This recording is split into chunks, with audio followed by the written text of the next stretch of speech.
Hello students, in this video we're going to use two different methods, that is the possibility diagrams and the tree diagrams, to help us to calculate the probability of combined events. Right, let's learn some keywords. One of it is how to define a sample space. So supposing if we have a group of 5 students, 3 of them are girls and 2 of them are boys. And if you want to select from these 5 students, the probability of selecting a girl or a probability of selecting a boy, then the sample space will comprise of the 3 girls. So because they are not the same, so we need to differentiate it by girl 1, girl 2, girl 3, and then the 2 boys to differentiate it by boy 1, boy 2. So your sample space will be denoted by the letter S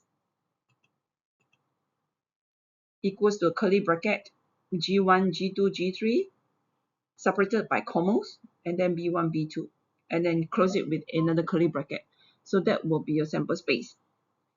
Supposing if you want to flip a coin, then the sample space will comprise of the 2 possible outcomes. One of them is a tail and the other one is a head. Supposing if you want to toss a die, a fair die or unbiased die, it has 6 different sides, then the sample space will comprise of the number that appear on all the different number that appear on all the 6 sides, which is 1, 2, 3, 4, 5, 6. So that is the sample space, right? And just now we mentioned a fair die or unbiased die. Basically, it's a die that has different number. Okay, you need different number on each side. So one of them could be labeled number 1, the other one labeled number 2, labeled number 3, so on and so forth. Alright, and then the next thing is that you need to understand what it means by n bracket s. N bracket s means the number of elements in the sample space. So if you look at the first example that I gave you, G1, G2, G3, B1, B2, that means the number of elements there are 5. Okay, there are 5 elements there. Right, and n bracket e. So E is the legend for the word events. That means from the sample space, let's say for example, for the first example, the G1, G2, G3, B1, B2, if I want to select probability of selecting a boy, then the event, which means it's the event will be equals to the probability of selecting a boy from this group of 5 persons. Right. So this event is actually a subset of the sample space. So if you look at the second example, when you flip a coin, right, an event will be getting a head. Okay. And if you look at the third one, an event will be getting the number 5 after you tossed the die. Okay, right. So let's give an example. Okay, so the event, what I want is an event that the number shown on the die is a multiple of 3. That means when you toss the die, okay, when the die lands on the floor, the side that's facing you will be a multiple of 3. Okay, so the sample space is it's all the possible likely outcomes, which is can be 1, 2, 3, 4, 5, 6, right? So that's a sample space. So the number of elements there will be 6. And then the event, okay, the multiple of 3. So from 1, 2, 3, 4, 5, 6, what are the number that are multiple of 3s? So that the numbers will be 3 and 6. All right. So the event will comprise of these two numbers. So the number of elements there will be 2. So the probability of getting, okay, and the number shown on the die, which is a multiple of 3, will be 2 out of 6. That means 1/3. So there's 1/3 chance of getting, when you toss the die, the probability of getting, oh my god, the multiple of 3 is 1/3. Okay, right. Alright, so what we have learned in it just now in the earlier slides. Actually, probability is a very difficult topic. To be honest with you, I'm not very good in it. Okay, I'm still learning a lot about probability. This is really a very sophisticated chapter, right? So what we have done just now, so I'm just sharing you with my limited knowledge and also the knowledge I get from reading the textbooks and reading, examples and things like that. Okay, so what we have done just now was just a single event. It's like choosing a boy from a group of 7 students, a group of 10 students, a class of 40 students, that kind of things, single events. What happens if you need uh, combined events? Combined events is such as, for example, you want to toss 2 coins simultaneously, put 1 coin in the left hand, 1 coin in the right hand, and then you just throw it into the air. So that's a combined event. Or it could be just tossing a coin and tossing a die. That's also another combined event. So if that is the case, then we need a method, right? We need a method to help us find the probability of whatever events we're interested in, and this method is called using the possibility diagram.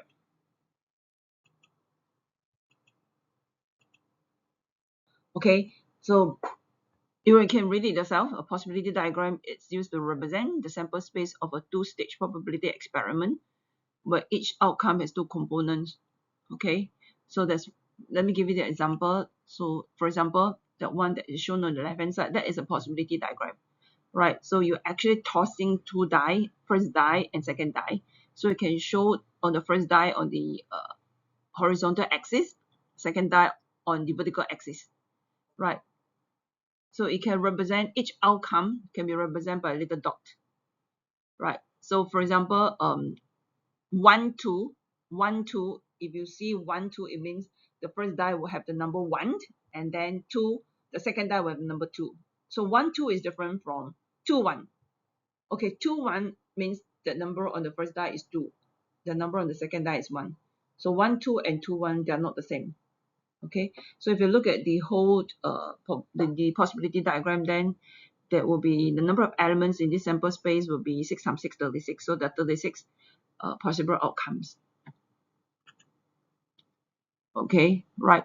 So what is so useful about the possibility diagram? Okay, it can represent the outcomes of a 2-stage probability experiment, and by conventions we draw the outcomes of the first die. Oh, okay. By convention means the usual way of doing it lah. We were the first die, we put it on the horizontal axis, and the outcomes of the second die on the vertical axis. Right. So let's do an example on what we have learned so far. So supposing you have the word clever, all right, and then a letter is chosen at random from the word clever. All right. So it could be you want to choose the letter C or letter L or E or V or whatever. So you ask to list the sample space in set notation.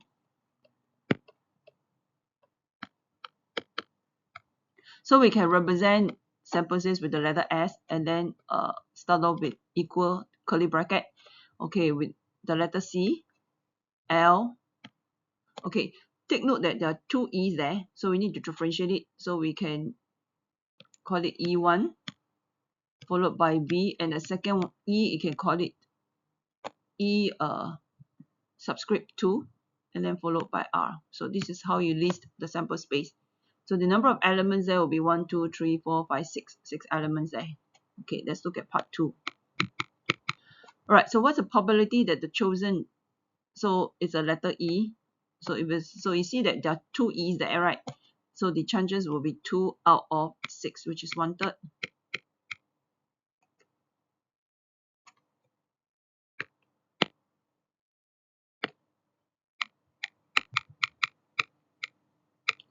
All right, let's look at part 2B. All right, letter C. So there's only 1 C there, so it's 1 out of 6. Part 2C, a letter C or an R. So basically, you just need to add up all the number of C's and the number of R's. So there are 1 C there and 1 R. So the probability will be 2 out of 6, which is 1/3. And then to get the T, okay, there's no T in the word clever, so the probability will be 0 out of 6, which give you 0. Okay, so now all right, so the next question is using set notations, find the probability that the letter chosen is a vowel. Alright, so vowel, what are letters that's considered a vowel? Yes, the letters that considered a vowel will be the letters A, E, I, O, or U. Right, so if you were to look at the word clever, A, E, I, O, U, A, E, I, O, U, so there are two E's there. So the probability will be 2 out of 6, which is 1/3. Okay, anything that's not a vowel will be a consonant. Right, so if getting a vowel is 1/3, then getting a consonant will be just 1 minus 1/3. That gives you 2/3. Wait. Yeah, yes.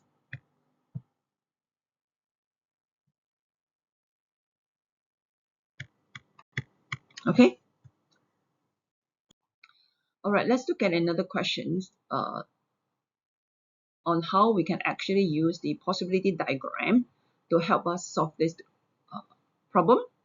So in this questions here, we have two fair dice. One is a 4-sided die, and the other one is a 6-sided die. All right. So the numbers on the 4-sided dice are labeled as 1, 2, 5, and 6. Then the one on the 6-sided die are 1, 2, 3, 4, 5, 6. Right. So we're going to use the horizontal axis to represent the 4-sided die, and then the vertical axis to represent the 6-sided die.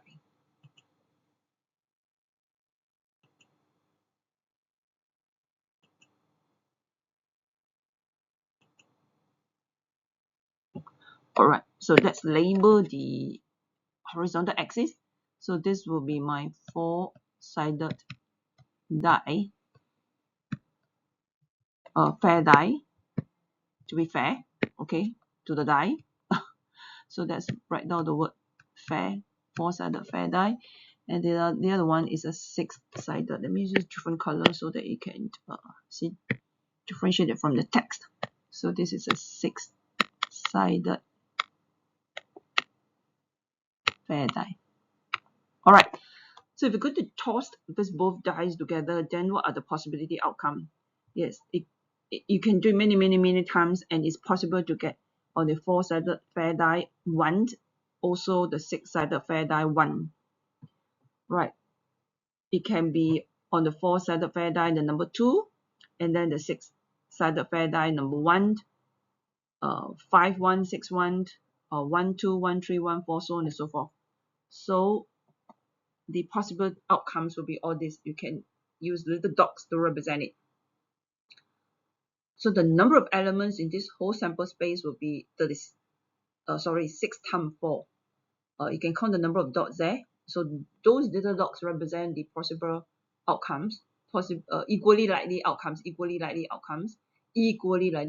and there are 24 of them. 6 times 4, 24. Yeah. Okay. So this is part I, using the possibility diagram to display the outcomes.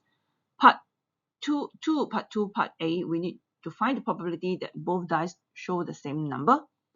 So show the same number means on the 4-sided die is a number 1, the 6-sided is a number 1, 4-sided die is number 2, 6-sided is a 2, 4-sided fair die is a 5, 6 is a 5, and then 6 is a 6. So the probability will just be, not probability, the number of possible outcomes will be 1, 1, 2, 2, 5, 5, 6, 6. So there'll be 4 cases.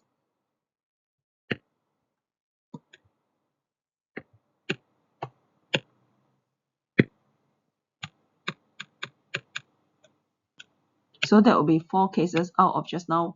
We mentioned the whole sample space comprises of 24 equally likely outcome. So that will give us 1/6.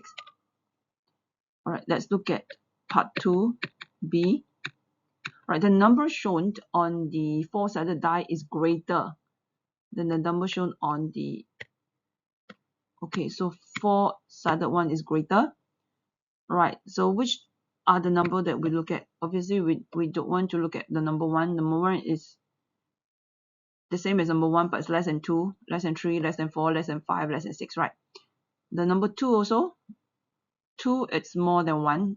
You want the number on the 4-sided die to be greater. Okay, so this one we want, okay, because 2 is more than 1, but 2 and 2 we don't want, okay, because same number. 2 and 3 also don't want because 2 is lesser than 3. Let's look at 5. Yes, I want 5, 1. 5 is more than 1. 5 is more than 2. 5 is more than 3. 5 is more than 4. And stop there. 6 is more than 1. 6 is more than 2. 6 is more than 3. Okay, you look at the values on the horizontal axis first, okay? Just like when you look at the Cartesian plane, x coordinate comes first and y coordinate. So you look at 6. 6 refer to the number on the four-sided die, the number on the horizontal axis. So it's more than the number 1, which is on the vertical axis. So we want that. 6 is more than 2, 6 is more than 3, 6 is more than 4, 6 is more than 5. And no, we don't want 6 and 6 because they're the same number. So if you will count them, that will be 1, 2, 3, 4, 5, 6, 7, 8, 9, 10 of them. So that will be 10 over 24, and that gives us 5 over 12. Alright, it's best to use eraser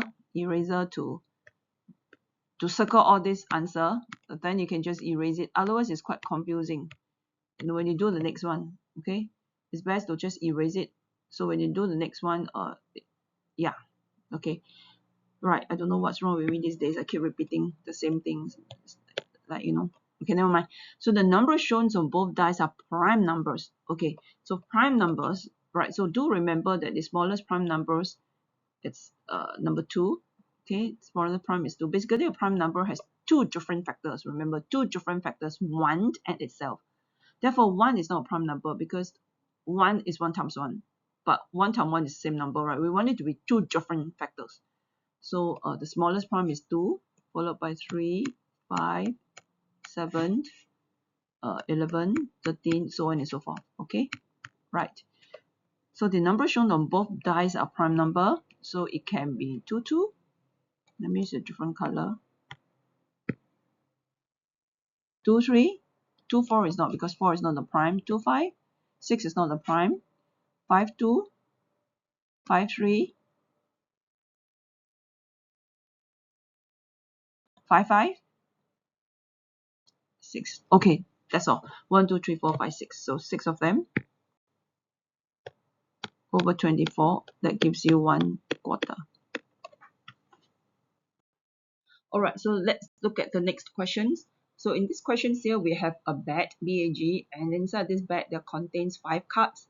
The cards are number 1, 2, 3, 4, and 5.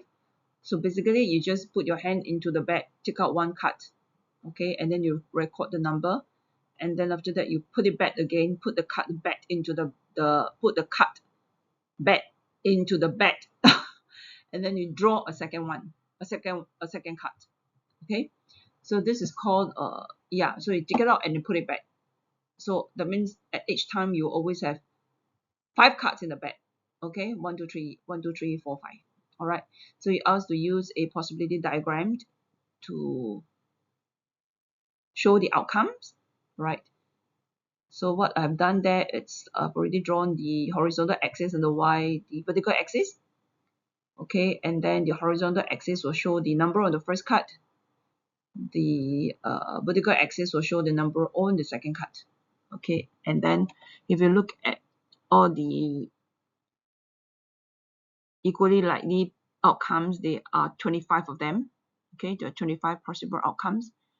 Okay, so part I, we're asked to find the probability that the number shown on the second card is greater than the number shown on the first card.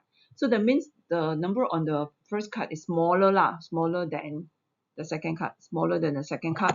So you can start with the number 1. Here, this is number 1. So 1, 1, 1, we wouldn't want it because you want it to be smaller. 1, 1 is they have the same size, right? So we can have 1, 2, right? 1, 2 means the 1 on the first card is 1, and on the second card is 2. So 1 is less than 2, right? So that's what I want. This is how you go about choosing it. So the possible cases will be yes. Okay, all the one that I've circled for you. So let's count how many of them. 1, 2, 3, 4, 5, 6, 7, 8, 9, 10. Then out of 25, that gives you 2/5. Okay. All right. Second part, the sum of the two numbers shown is greater than 7. Sum of the two numbers means basically you just add. For example, like this case here, this case here, the number shown on the first card is 1. The number shown on the second card is 1. So 1 plus 1 is 2. This is what it means. You want to add up these two numbers together. And the sum must be more than 7. So what are the possibility?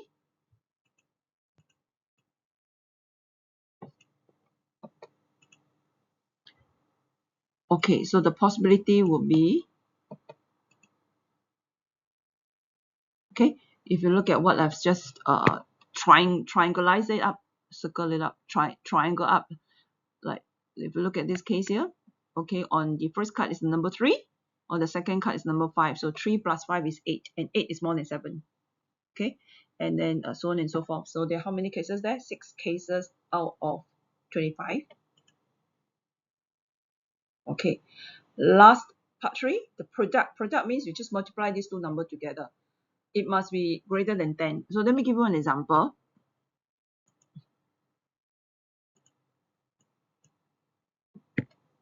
Let's say this number here. So on the first card is a number 3. On the second card is a number 2. So 3 times 2 give you 6. Or okay, 6 is not greater than 10. So obviously I won't choose 3, 2.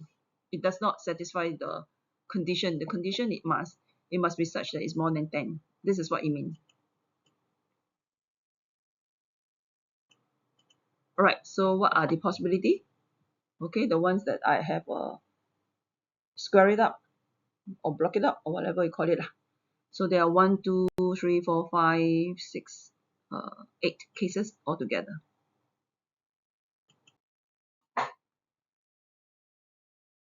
Right, let's look at the last questions. The last questions for the possibility diagram. So you're given a spinner, and I think some of us would this spinner thing is not new to us. It's usually used for lucky draws. People tempt you to buy things from them and say, hey, you buy this thing, you will have a ticket, and then you can just spin the thing, and then if it lands on the number 1, you get $5. If you land on number 2, thanks for your purchase. If you land on number 3, see you again, the kind of thing. All right. Okay, so what happened is that there are 3 different sectors there labeled 1, 2, and 3, and then you're going to spin it 2 times. Okay, 2 times. How do you know it's 2 times? If you read the letter, I will read the letter, read the questions. The pointer is spun twice. Okay, so we're going to use a possibility diagram to help us. Okay, so on the x-axis can be the first spin. On the y-axis is the second spin. Alright, so the number of elements in the sample space will be 3 times 3, 9. The 9 possible outcomes there. Alright, so you want such that each score is 1. That means 1 on the first spin, 1 on the second spin. So there's only one possibility. So it's 1 out of 9. Alright, at least is a 3. So it could be 1, 3, 3, 1, 3, 2, 3, 3, 2, 3. Okay. Right, so they are 1 to 5 cases, 5 out of 9. Alright, so this kind of questions of probability appears to be simple, but you really need to have a clear mind when doing it and be very careful. 2, 3 is not the same as 3, 2. Okay, let me repeat. 2, 3 is not the same as 3, 2. Because 2, 3 means the first spin is a number 2, second spin number 3. 3, 2 is first spin 3, second spin 2. So they're not the same, okay? Right. Okay, what's next? So the next one is pretty easy, okay? It's basically just testing you to know whether if you know what is an even number and what's a prime number. Yeah, it's not so much on probability. Right, so what is happening is that the player spins the pointer twice, 2 times. Okay, so the final score is the larger of the 2 individual scores. If they're different, if they're the same, means you take the common value. So what it means is that if you look at this number here, this one is 1, 1. So they are the same, right? So they're same, you just take the common number, which is 1. That explain the 1 there lah. Let's have another case like this one here. This one is 2, 1. So you see that the first spin, the number The final score is the larger of two individuals. So 2, 1, the larger number is 2 lor. So that explains the 2 here. 2, 1. Sorry, 2, 1. So it's not the number. 2, 1 should be here. Yeah, so that explains the number 2. Okay? Yeah, because 2, 1 is not the same as 1, 2, right? The 2, 1 is, the 2 comes from the horizontal axis, 1 comes from the vertical. Okay, so the final score is an even number. You just see how many even numbers are there. Basically, they are 1, 2, 3, 3.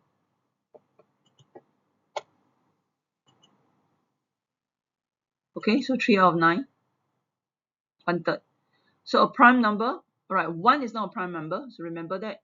Okay, 2 is the smallest prime, so they are is 8. It's 8 over 9, excluding the number 1 there.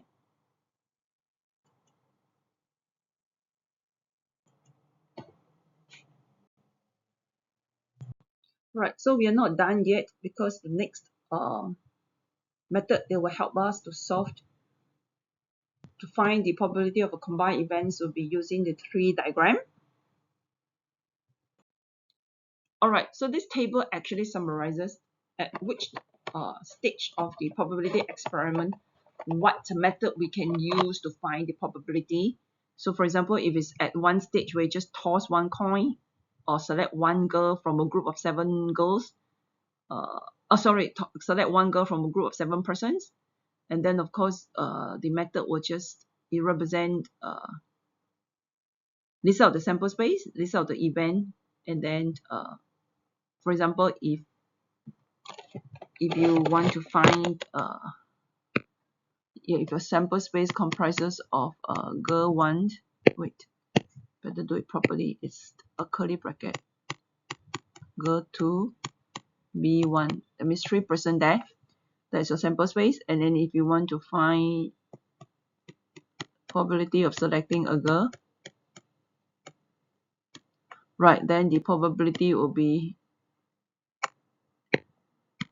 selecting a girl, probability will be 2 out of 3. So this is what we mean by one stage, list the outcome in using set notations. Alright, so the probability of selecting a girl, okay, will be 2 out of 3. Okay, right. Second stage is the one that if you want to toss 2 coins, or toss a coin 2 times, or toss a coin in the die, that kind of thing, then is what we have learned just now using the possibility diagram. But possibility diagram, we can also use a tree diagram now to represent it. But if you want to like toss 3 coins, or toss a coin 3 times, you know, or you have bet 1, bet A, bet 2, bet, you take a ball from bet A or bet 2, bet B or bet 3, bet C, the kind of thing, then you cannot use possibility diagram anymore, because possibility diagram is just comprises of 2D, comprises of the horizontal axis and the vertical axis. So in this case here, you have to use the tree diagram. Okay, so the common mistake made using tree diagram. Okay, wait, before that, let's look at the definitions of the tree diagram. Let's see what the tree diagram is all about. Okay, so a tree diagram is used to represent the sample space of a multiple stage probability experiment where each outcome has at least 2 components. Okay, I'm going to show you the example later on, right? Where, for example, if you toss a coin 3 times, so you can happen such that the first time you toss it, it shows you a head. Second time, it shows you a head. The time also show you a head. So head, head, head. Okay, you're right. So how useful is a tree diagram? It can represent the outcomes of a multiple stage probability experiment succinctly. Oh, I don't know how to pronounce the word. Never mind lah. Okay, so by convention, you draw a tree diagram horizontally from left to right. So you just imagine, okay, a vertical tree, and then you just push it. Okay, push a tree, and then the tree fall flat on the ground, and then you draw the shape of it. That's what you mean. All right. So I'm going to show you the incorrect way of using the tree diagram. let's say toss 3 coins. So if you don't know, if you don't understand how to draw the tree diagram correctly, you may end up drawing like that, which is incorrect. Basically, you just remember the branch. Okay, all these are called, a tree has branch, right? So these are all the branches of a tree. All these branches actually represent the outcome of the experiment, the outcome of the experiment. So when you toss a coin, the outcome is tail or head. So the represent your branch will represent. So there should be 2 branches there only in the beginning, head or tail. Okay, right. Okay, this is what I just explained. Okay, let's look at the next slide. Okay, so if look at this example here, right? So if you want to toss a coin 3 times, so the outcome of this tossing a coin, it means that when the coin land on the table, it can show you a head or show you a tail. All right. Okay, very important. There should have no gap. Okay, no gap there. Very important. Right. So it can be a head or a tail. All right. So that will be your first coin. Right. First coin. Then the second coin will be, okay. So it's spread out from the first head. It can be a second coin, which is head and tail again. And then we're going to toss it 3 times, right? So you need 3 columns there.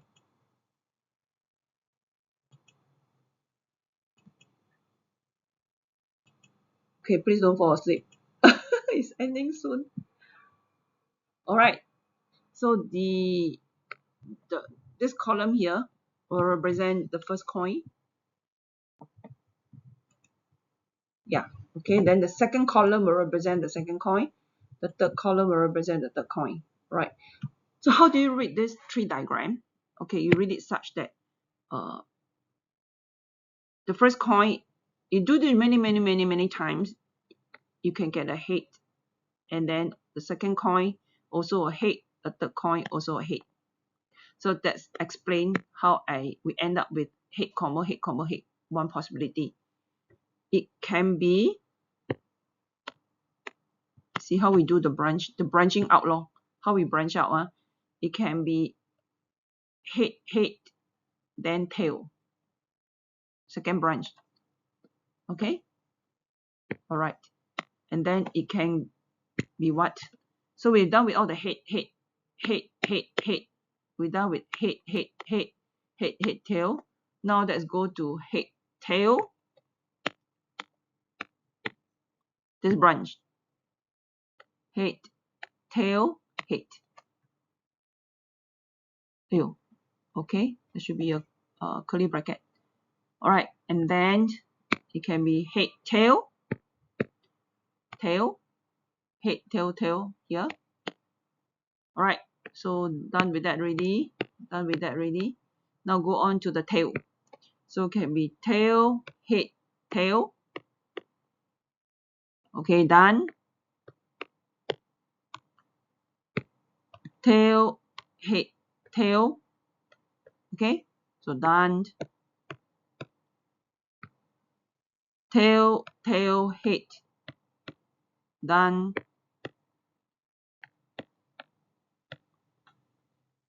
Wait.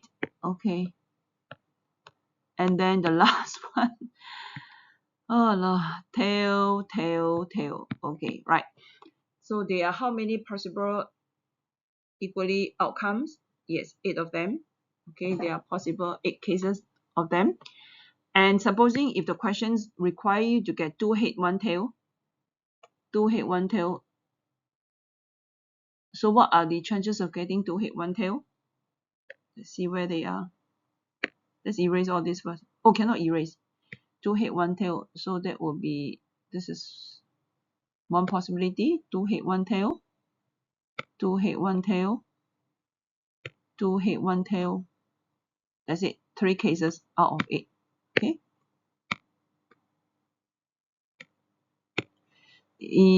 Okay, at least 1 tail. At least 1 tail, then it can be, oh, the one that tick for you already. Here. At least 1 tail means can be 1 tail or 2 tails. Can even be 3 tails. At least means 1, 2, or 3. Right, so there's 7 of them, or you can just 1 minus no tail at all. No tail means hey lah. This one hey is the one with no tail at all. So 1 minus 1 over 8. Okay, so this is how you can use the tree diagram to help you solve a probability question. Okay, so let's look at the next question. Next question, we have a boy called Iram, and he's an expert. He's a darts player. All right, so there is an equal probability that will hit or miss the bull's eye. Right, so he aims for the bull's eye and then he throw it 3 times. Tuck, 3 times. So we're going to use a tree diagram to find the probability that he misses the bull's eyes once, hits the bull's eyes at least once. Okay, so remember the branch of your tree diagram represent the outcome. So the outcome is whether he will hit or he will miss the bull's eyes. Okay, so let's draw our tree diagram. Okay, make sure there's no gap there. Very important, no gap. Okay, no gap at the center. When you draw the tree diagram, the 2 branches must close out. Here, no gap at all. Alright, so I'm supposed to have 3 columns because there are 3 times. He attempts 3 throws.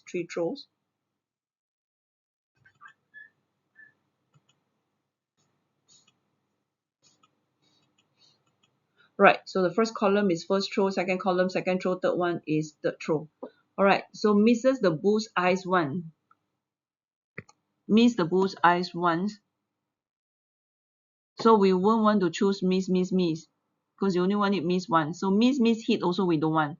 Miss, hit, miss also we don't want. But miss, hit, yes. Because only once, miss only once. So that is one case. Hit, miss, don't want. Hit, miss, hit, yes. Hit, miss, yes. Hit, miss, yes. So there are 1, 2, 3 cases. So 3 out of 8. Okay. Hits the bull's eyes at least one. So at least one means can be hit, miss, hit, miss, or hit, right? So basically it's just 1 minus miss all the time. So it's 1 minus miss all the time is miss. So miss all the time is miss. 1 minus 1 over 8. If not, then you can just go and count. But it's easier to just take 1 minus miss. Alright, let's look at the last questions. So the last questions, the tree diagram is partially done for you. So you just need to complete the rest of the branches. So in this case here, we have 2 boxes. Box A contains of 4 pieces of paper, number 1, 2, 3, 4. And box B contains of 2 pieces of paper, number 1 and 2. Right, so 1 piece of paper is removed at random from each box.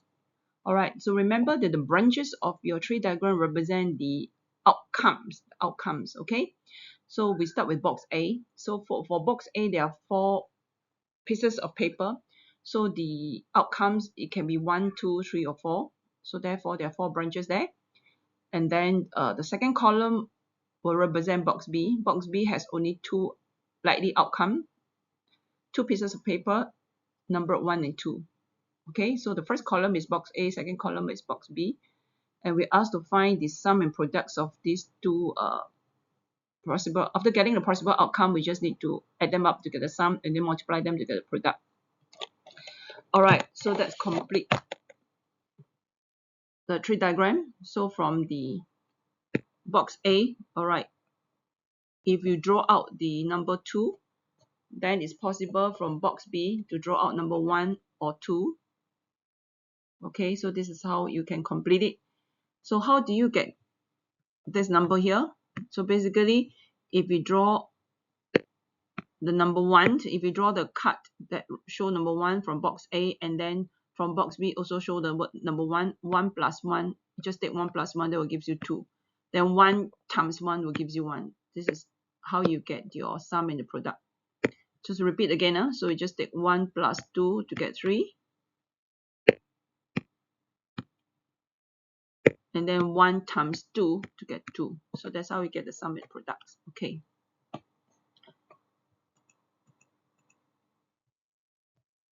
Right, so you can just complete the rest to find the sums and the product. So basically, how many cases are there? So the number of cases is 1, 2, 3, 4, 5, 6, 7, 8. There will be 8 possible cases, right? So if you don't quite understand it, I'm just going to list out the order pair for you, right? So from box A, it can be it can be you draw the paper that contains the number 1. From box B also number 1, right? So it can be box A2, 1 from box B,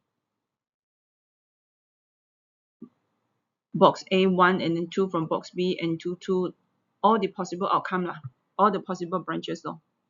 So there should be like that. This is 1 case, 2 case, 3, 4, 5, 6, 7, 8. So there are 8 possible ordered pairs. Okay, right. So where are the 8? 1, 2, 3, 4, 5, 6, 7, 8. Okay, right. So you don't you see it's from all these 8 cases, right, that you get your sum. 1 plus 1 gives you 2, 1 plus 2 gives you 3, and also from all these 8 cases you get the product. Okay, so the total number of possible cases are 8 only. 1, 2, 3, 4, 5, 6. Yeah, not 16, 8 only. All right. Okay, so at least 1 is obtained. That means out of these 8 cases, right, for the probability at least 1 is obtained. So it can be, okay, let me erase all this, it's so messy. Okay, the one highlighted for you in the blue, so it can be 1, 1, 1, 2, 3, 1, 4, 1, 2, 1. So there are 1, 2, 3, 5 out of 8 cases. All right, so the sum of the two numbers is 3. The sum of the two numbers is 3. So let's look at the column representing the sum.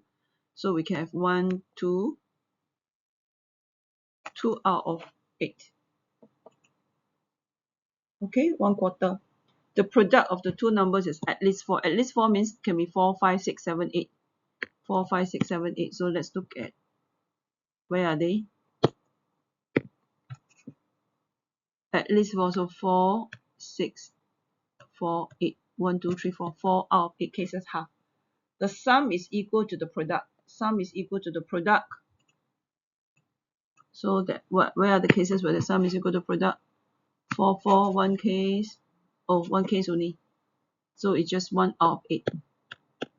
Okay, so this question complete the whole video on how you can use possibility and tree diagram, right, to solve simple questions involving combined events experiments. Okay, in the next video we'll do something that is more sophisticated.